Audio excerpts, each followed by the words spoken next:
Ini bukan soal urusan ilmiah. Ini adu domba tanpa disadari antara habaib dan kiai. Ini adalah urusan kebencian. Ini adalah urusan kedengkian. Ini adalah urusan hasad. Ini ada backing di balik ini yang pengen adu domba umat Islam, saudara. Habaib sama kiai dibenturkan, diadu domba. Tujuannya supaya apa? Supaya umat dibawa ribut.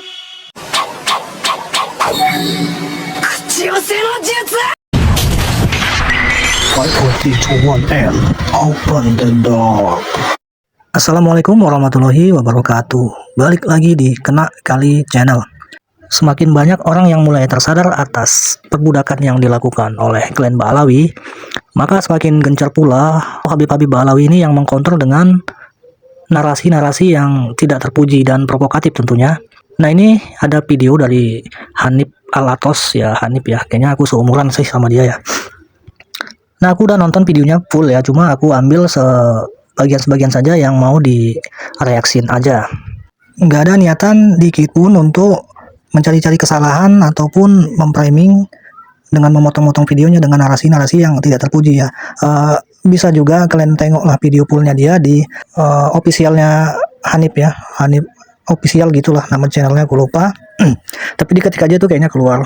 Karena memang ada yang perlu ditanggapin aja dari pernyataan dia. Untuk kesalahan ya mungkin bebas lah orang menyikapinya bagaimana ya. Karena di saat-saat seperti ini ya dia juga tahu harus berbicara apa. Tentu hati-hati kan. Tidak mungkin sembarangan bicara seperti dulu. Karena sekarang sedang disorot banyak mata untuk merespons perkataan-perkataan para Habib-Habib Ba'alawi ini.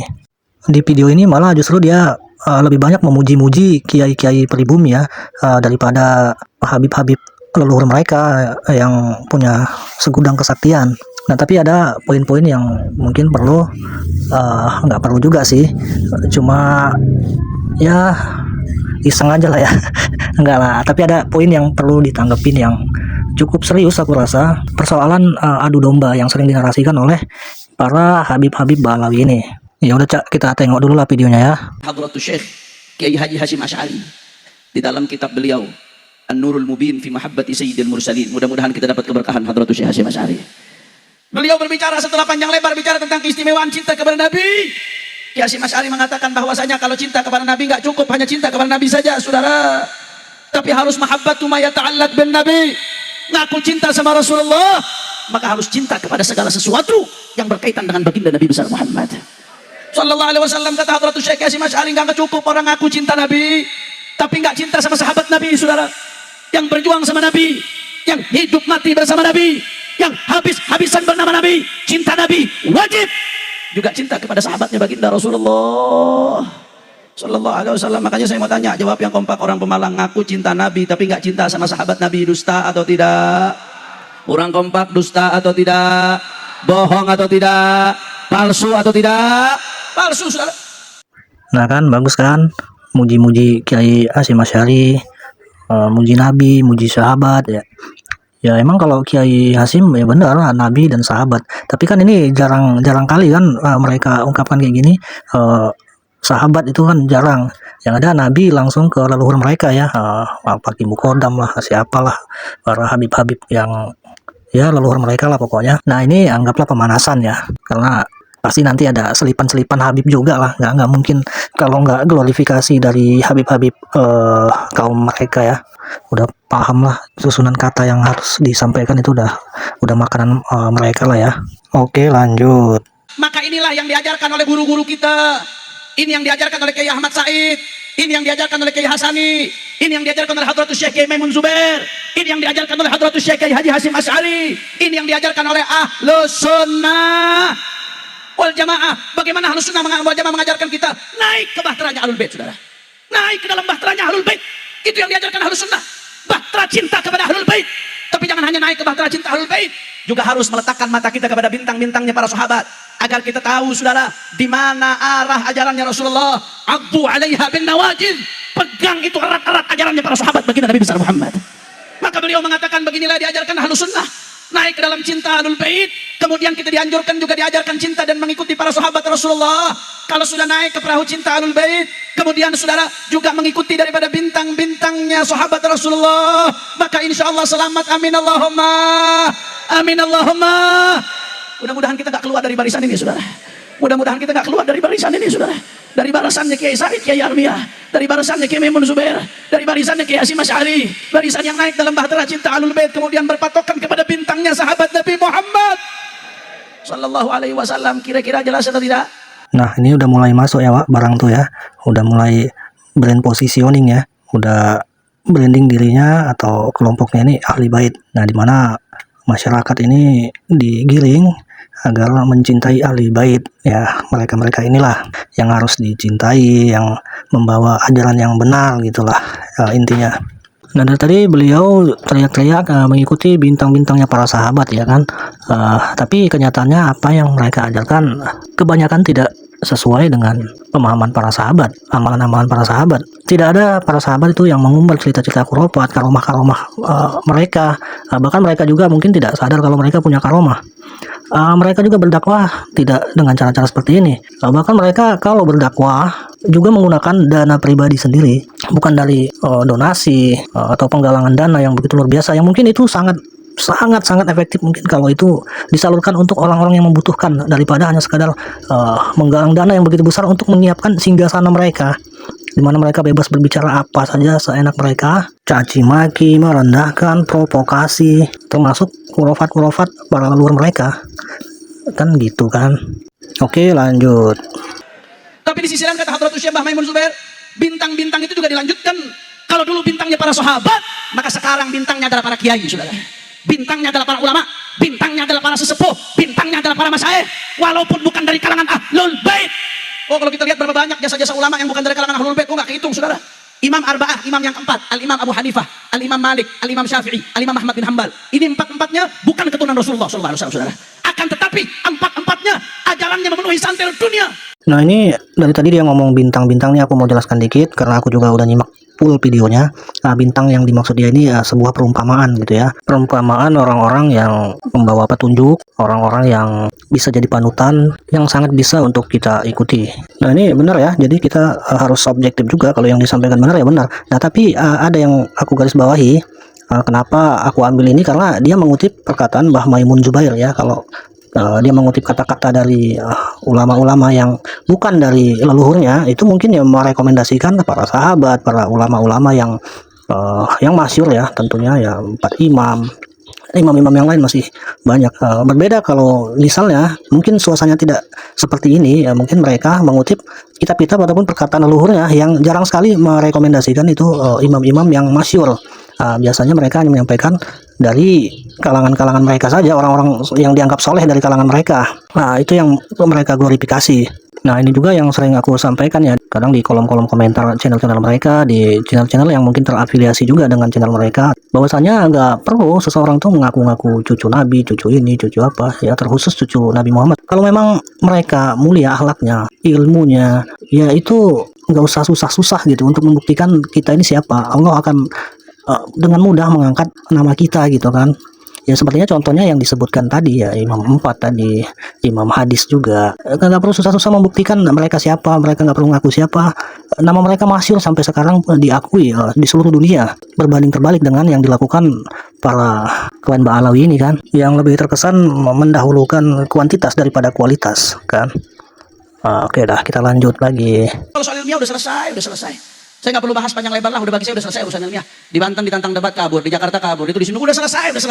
Bagi saya udah nggak penting urusan ilmiah, tapi saudara, nggak penting saudara. Tapi yang terpenting gimana Allah? Ini bagi saya, ini bukan soal urusan ilmiah. Ini adu domba tanpa disadari antara habaib dan kiai. Ini adalah urusan kebencian, ini adalah urusan kedengkian, ini adalah urusan hasad, ini ada backing di balik ini yang pengen adu domba umat Islam, saudara. Habaib sama kiai dibenturkan, diadu domba. Tujuannya supaya apa? Supaya umat dibawa ribut. Kalau umat di bawah sudah ribut, habaib kiai ribut, apa yang terjadi? Umat sama habaib sama kiai udah nggak sadar. LGBT makin merajalela, judi online makin banyak. Betul atau tidak? Betul atau tidak? Pelacuran makin banyak, korupsi makin banyak, kezaliman makin banyak, kesenangan makin banyak. Sedangkan habaib sama kiainya dibikin tidur, dibikin ribut dengan isu-isu rasial. Makanya saya mengatakan, begitu habaib dan kiai diadu domba dibenturkan seperti ini, saudara, siapa yang diuntungkan? Yang diuntungkan adalah orang-orang yang anti Islam. Yang diuntungkan adalah bandar judi, yang diuntungkan bandar narkoba, yang diuntungkan bandar minuman keras, yang diuntungkan koruptor, yang diuntungkan orang-orang jahat, yang diuntungkan fufu-fafa, yang diuntungkan adalah orang-orang yang ingin mengacak-ngacak umat Islam, saudara. Makanya saya nggak ada urusan, Di bawah komando Imam besar Habib Muhammad Rizik bin Husain bin Syihab. Saudara, apapun yang terjadi, siapa yang mau coba-coba ngacak-ngacak persatuan habaib dan kiai akan kami lawan, saudara. Nggak ada urusan. Gara-gara masalah ini saya dicaci maki, dihina-hina, difitnah sedemikian rupa. Bagi saya, saudara, nggak peduli. Dicaci maki, dihina, difitnah, kecil ketimbang membiarkan umat dipecah belah, saudara. Betul atau tidak? Nah, ini dia yang jadi klimaks dari ceramah si Hanif yang merupakan persoalan serius yang mau aku bilang di awal tadi. Nah, untuk awalnya itu memang aku juga inginnya Kiai Imad itu berdiskusi langsung dengan Rabita Alawiyah ya, tapi kalau yang aku dengar, karena memang waktu di Banten pihak Rabita Alawiyah juga tidak datang, hanya perwakilan. Nah, untuk yang di Rabita sendiri, nah itu juga ada kejanggalan ya antara waktu yang ditetapkan dengan agenda yang sebelumnya sudah ada di kampus apa itu aku lupa. Tapi menurutku juga kalaupun terjadi diskusi itu juga tidak akan selesai juga ya, karena memang dari pihak Rabita Alawiyah juga tidak mempunyai cukup data untuk membuktikan kesahihan nasab mereka melalui data, hanya klaim dan pengakuan saja. Tapi apapun itu memang diharapkan untuk Kiai Imad berdiskusi langsung dengan pihak Rabita Alawiyah ya, agar tidak dianggap kabur-kaburan ya, seperti narasi-narasi yang mereka bangun. Terlebih lagi dengan narasi-narasi yang saat ini mereka kembangkan dan mereka bangun, bahwasanya Habib dan Kiai itu diadu domba, dipecah belah umat Islam, bahwasanya ada backing di balik semua ini, ada yang membayar. Nah, ini kan narasi-narasi yang tidak terpuji ya, yang memang selalu dibangun oleh para klan Ba'alawi ini, agar tercipta suasana bahwasanya mereka itu dizolimin. Ya sama seperti dari dulu cara main mereka juga seperti ini ya, membangun narasi-narasi flying victim, seolah-olah mereka ini yang dizolimin. Justru sebenarnya kita yang di bawah ini nggak ada ya, nggak ada terjadi keributan yang seperti diceritakan oleh si Hanif ini. Kita yang di bawah-bawah ini malah justru makin bersemangat mencari data, argumen-argumen untuk memang menyangkal kalau Habib-Habib ini bukan Julia Rasul ya. Yang ada memang video-video dari Muhyiddin yang seringkali menarasikan yang aneh-aneh begitu ya. Videonya apa, narasinya apa gitu, tidak menampilkan data, malah cenderung mencari keburukan gitu kan, walaupun itu tidak nyambung dengan videonya. Kadang kan nggak ada dari yang penentang nasab ini yang memaki-maki, itu kan nggak ada. Yang sering maki-maki, caci maki kan justru dari pihak Habib ya, Habaib ini dari klan Ba'alawi. Tapi dinarasikan pembegal nasab lah, yang pembenci lah, yang mencaci maki, padahal nggak ada. Kita juga yang di bawah-bawah ini juga ya, walaupun nggak berpendidikan seperti mereka, tapi nggak ada juga yang mencaci maki. Boleh dilihat dari video-videoku ini yang sebelum-sebelumnya juga nggak ada menjelekan, mencaci maki juga nggak ada. Nah, kalau menjelekan ya mungkin ada ya, karena memang itu perbuatan yang jelek, perbuatan yang nggak terpuji itu tadi. Misalnya Nabi Muhammad mencium lutut para Habib, itu Habib siapa? Misalnya lagi ada Habib yang bisa memadamkan api neraka. Ada juga yang mengatakan satu Habib bodoh lebih utama dari 70 kiai yang alim. Ada juga yang mengatakan Habib mi'raj 70 kali sehari itu kan. Ada lagi yang parahnya lagi, yang mengkoreksi Habib dibilang seperti iblis. Nah, seperti itu bagaimana masyarakat nggak tersinggung kan? Ya itu kan nggak terpuji kan ya. Wajar kalau kita tanggapi dengan yang nggak terpuji juga. Nah, itu pun masih dengan kata-kata yang kita pilih-pilih juga agar tidak terkesan mencaci maki. Nah, jadi sebagai orang yang di bawah-bawah ini, yang dibilang Hanif tadi, yang di bawah pada ribut, nah kita ini semua yang di bawah nggak seperti yang diceritakan Hanif kok. Dimana kita semua memang sebenarnya cukup resah juga ya. Ini kan menyangkut nama Nabi Muhammad Shallallahu Alaihi Wasallam, yang tentunya itu nama yang sangat sakral ya bagi kita Muslim. Jadi jangan sampai nama yang sakral itu jadi bahan mainan atau olokan hanya karena gara-gara segelintir dari klan Ba'alawi ini aja ya. Nah, jadi kalau untuk urusan judi online, minuman keras, pelacuran ataupun kriminal-kriminal lain itu bukan tanggung jawab Pak Hanif juga ya. Kan kita ini sebuah negara, udah ada penegak hukumnya, udah ada yang mengatur untuk itu, udah ada yang bertanggung jawab untuk itu. Oh ya, ini aku mau sampaikan juga, mereka juga sering sekali tuh ya membangun citra dengan cara mereka seolah-olah memberantas kemaksiatan, membela rakyat dan sebagainya. Itu memang udah jadi strategi mereka untuk memikat hati masyarakat Indonesia. Nah, itu kalau diperhatikan banyak sekali ceramah-ceramah mereka yang seperti itu ya, sifat-sifatnya mengecam pemerintah gitu kan, mencari kesalahan-kesalahan pemerintah itu ya, sampai memaki kadang kan, seolah-olah mereka tuh berada di depan untuk membela rakyat. Padahal kan nggak ada juga yang dapat manfaat dari itu semua, termasuk rakyat-rakyat yang terkesima dengan ceramah-ceramah mereka. Itu semua nggak ada, itu semua strategi ya. Itu boleh juga jadi evaluasi kita kalau mereka lagi ceramah. Boleh diperhatikan itu ceramah-ceramah dari mereka kalau nggak percaya. Nah, jadi kesimpulannya yang dibawa-bawa ini tidak ada yang iri, tidak ada yang dengki, tidak ada yang teradu domba. Kami juga nggak mau ribut dengan saudara-saudara kami, biarpun mereka membela Anda dan klan Anda. Mudah-mudahan kami semua dalam lindungan Allah Subhanahu wa Ta'ala atas segala hal-hal yang tidak baik. Oke, mungkin segini aja yang bisa awak sampaikan. Cintailah seseorang itu sewajarnya saja, karena bisa jadi suatu hari dia akan menjadi musuhmu, dan bencilah orang itu sewajarnya saja, karena bisa jadi dia akan menjadi orang yang engkau cintai. Hadis riwayat Tirmizi. Assalamualaikum warahmatullahi wabarakatuh.